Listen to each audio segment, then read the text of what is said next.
Assalamualaikum warahmatullahi wabarakatuh. Selamat pagi Ananda semua. Pagi ini saya Ibu Jusniar Marnis, Guru Bahasa Indonesia SMP Negeri 2 Padang. Video kita kali ini yaitu tentang materi teks diskusi pada kelas 9, di mana tujuan dari materi kita adalah: 1. Bagaimana Ananda dapat mengidentifikasi informasi teks diskusi. Yang kedua, bagaimana Ananda dapat menyimpulkan isi teks diskusi. Nah, apakah Ananda sudah siap? Selamat belajar.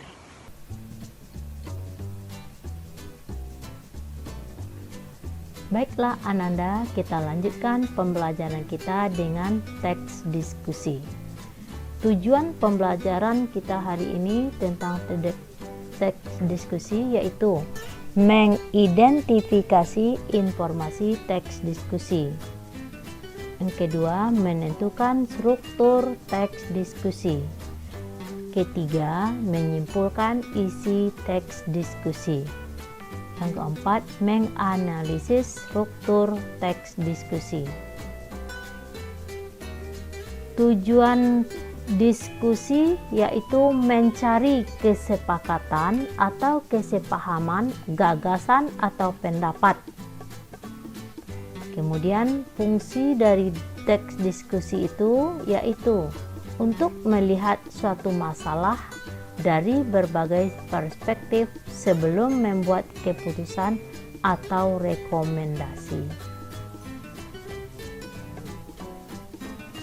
Struktur teks diskusi ini dibagi atas 3 bagian. Yang pertama, pendahuluan. Pendahuluan mencakup ke dalam A. Pernyataan untuk membatasi topik. B. Ada latar belakang topik yang dibahas. Kemudian yang C. Sudut pandang berbeda yang akan dibahas. Struktur yang kedua yaitu isi. Isi mencakupi serangkaian paragraf, 2 atau 3 paragraf dengan argumen setuju atau pro dan alasan yang mendukung gagasan. 2 atau 3 paragraf dengan argumen tidak setuju atau kontra dengan alasan serta contoh yang mendukung gagasan. Kemudian menggunakan bahasa persuasif serta menggunakan bahasa kohesif untuk menghubungkan gagasan atau menunjukkan perubahan pendapat. Bagian struktur yang terakhir yaitu C, simpulan. Simpulan ini mencakupi A. Simpulan argumen dari kedua sisi. B. Mengevaluasi argumen yang paling efektif. C. Rekomendasi satu sudut pandang berdasarkan argumen yang kita sajikan. Nah, itu struktur teks diskusi. Jadi ada 3. Yang pertama pendahuluan, yang kedua isi, dan yang ketiga simpulan. Nah, dari peta yang terlihat, struktur teks tersebut dapat kita petakan. Yang pertama isu atau masalah, kemudian bagian isi itu argumentasi, kemudian bagian simpulan. Nah, bagian argumentasi ini mencakup 2 bagian, argumentasi pendukung dan argumentasi menentang. Sekarang kita lihat ciri-ciri kebahasaan yang terdapat di dalam teks diskusi.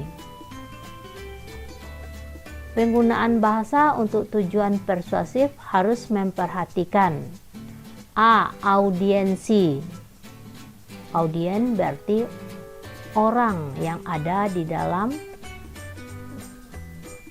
teks, memahami teks diskusi tersebut. Kemudian gagasan. Gagasan ini ide atau pokok. C. Sarana persuasif. D. Sarana yang membujuk. D. Kosakata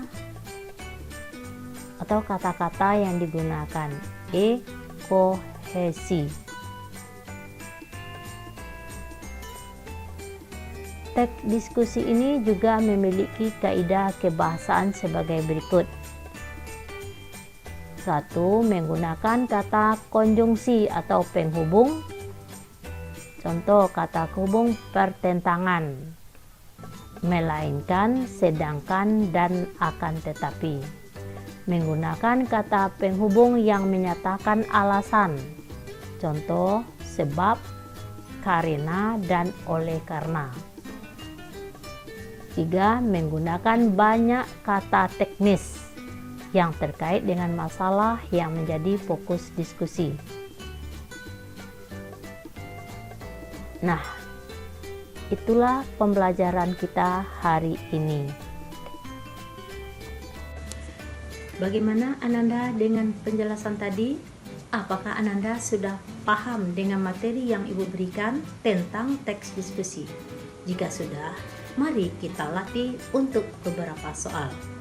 Baik, untuk video kali ini kita akhiri dengan sampai di sini. Semoga pembelajaran kita hari ini dapat menambah wawasan Ananda untuk teks diskusi. Assalamualaikum warahmatullahi wabarakatuh.